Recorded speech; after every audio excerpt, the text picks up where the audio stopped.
인생을 자동화하는 방법을 소개해 보려고 합니다. 챗GPT나 미드저니 같은 툴을 이용하면 인간이 머리 싸매고 오랜 시간 동안 작업해야 되는 결과물을 순식간에 만들 수 있죠. 우리 인생도 마찬가지인 것 같습니다. 성공하기 위해서는 유익한 행동을 지속적으로 쌓아나가야 되겠죠. 하지만 유익한 행동을 일일이 직접 하려면 아주 많은 힘이 들 것입니다. AI를 사용하는 것처럼 성공하기 위해서는 자동화 전략이 필요한 법이라고 생각합니다. 연구에 따르면 사람이 하루 종일 하는 행동의 40% 정도가 의식적인 노력이 아니라 습관에 의해서 이루어진다고 합니다. 이것은 인지적 자원을 아끼고자 하는 생물학적인 특성이죠. 따라서 습관이라는 툴을 올바로 길들임으로써 자동 항법 시스템을 가지게 된다면 성공이 훨씬 쉬워지게 되겠죠. 올바른 습관을 형성하는 방법을 소개해 보려고 합니다. 그건 바로 트리거, 스태킹, 습관 대체, 체인 연결, 그리고 보상의 원리입니다. 올바른 습관을 형성하기 위한 첫 번째 원리는 트리거입니다. 습관이란 자극과 반응 사이의 연관성을 의미하는데 트리거는 바로 습관을 유발하는 자극을 의미합니다. 특정한 자극과 행동을 반복적으로 연결지으면 자극이 행동을 유발하는 스위치처럼 작동하고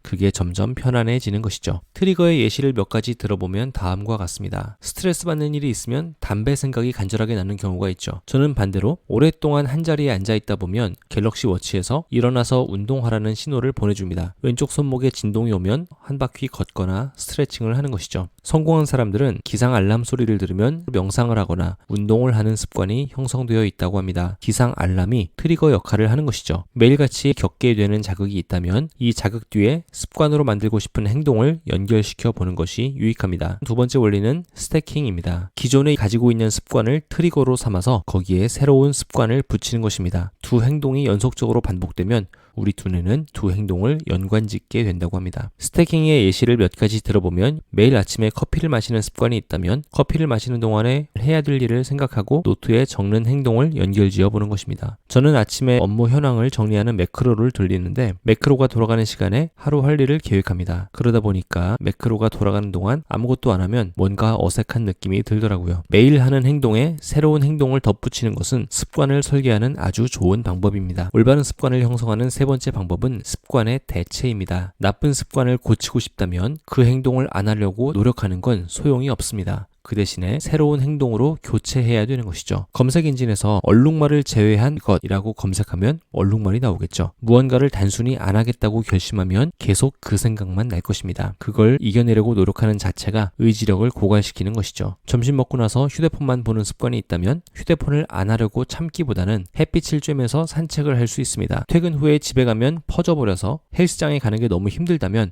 아예 집에 가지 않고 헬스장으로 퇴근할 수도 있겠죠. 올바른 습관을 형성하는 네 번째 방법은 누적입니다. 습관을 얼마나 꾸준히 들였는지는 시각적으로 표현할 때 와닿는 경우가 많습니다. 매일매일의 실천은 별거 아닌 것처럼 보여도 그동안 쌓아온 누적의 결과를 보면 만족감이 들게 되죠. 따라서 매일 작은 행동을 누적량으로 표시한다면 오늘의 습관을 실행할 동기를 부여받을 수 있습니다. 달력에 운동한 날을 X자로 표시하고 계속해서 체인을 이어나가는 겁니다. 책을 읽기로 마음먹었다면 읽은 페이지 수를 누적해서 높여나가는 것이죠. 누적된 성과를 계속 쌓아나가다 보면 심리적인 보상도 되고 만족감도 얻을 수 있습니다. 올바른 습관을 형성하는 마지막 원리는 보상입니다. 무언가 행동을 했을 때 자기에게 작은 보상을 준다면 뇌는 그 행동을 자꾸 하고 싶어 하게 됩니다. 모든 목표를 아주 작은 단계로 잘게 쪼갠 다음에 그걸 수행할 때마다 작은 보상을 설계하는 것이 좋습니다. 운동을 한 뒤에는 좋아하는 과일이나 커피를 먹는 걸로 보상해 줄 수 있겠죠. 매일 저녁에 청소를 하겠다. 청소기를 돌리고 나서는 안마의자에서 10분간 편안하게 쉬는 걸로 보상해 줄 수 있을 것 같습니다. 오늘 나눈 이야기는 챈들러 키칭이라는 작가가 쓴 얼티밋 포커스라는 책을 참고했습니다. 이 책은 집중력을 강화하는 방법에 관한 책인데 집중력이라는 게 습관과 밀접한 관계가 있기 때문에 습관을 올바로 설계하는 방법에 대해서 뇌과학적 관점에서 초반에 언급하고 있습니다. 앞으로 이 책을 좀 더 리뷰하면서 우리 모두에게 도움이 될 만한 내용을 소개해 보도록 하겠습니다. 오늘 제가 준비한 영상은 여기까지입니다. 도움이 되셨으면 구독과 좋아요 버튼을 눌러주시고 이 영상을 주위 분들에게도 공유해 주시면 좋겠습니다. 저는 다음 시간에 더 재미있고